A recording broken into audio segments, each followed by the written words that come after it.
৬ দফা দাবিতে কর্মবিরতি শুরু করেছেন বরিশাল বিশ্ববিদ্যালয়ের ১১-২০ গ্রেডভুক্ত তৃতীয় ও চতুর্থ শ্রেণীর কর্মচারীরা।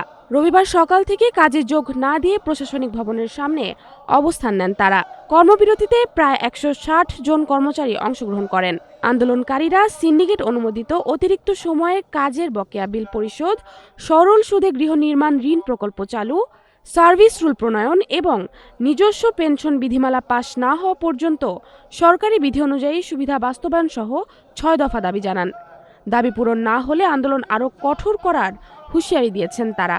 ৬ দফা দাবি আমাদের যে ২ বছর যাবত আপগ্রেডেশন বোর্ড বন্ধ আছে, সেই বোর্ড দ্রুত বসানোর জন্য আমরা অনুরোধ করছি এবং আমাদের যে বকেয়া ওভারটাইম বন্ধ আছে সেটা আমাদের দ্রুত প্রদান করার জন্য অনুরোধ করছি এবং আমরা আমাদের যে ৩ দিনের কর্মবিরতি চলছে এই ৩ দিনের ভিতরে যদি এটা আমাদের কোনো সুরাহা করা না হয় তাই সামনের দিকে আমাদের আরো কঠিন কর্মসূচি দেবো ইনশাল্লাহ। সেই অধিকার আমাদের থেকে আমরা ২ বছর থেকে বঞ্চিত, আমাদের আপগ্রেডেশন থেকে বঞ্চিত।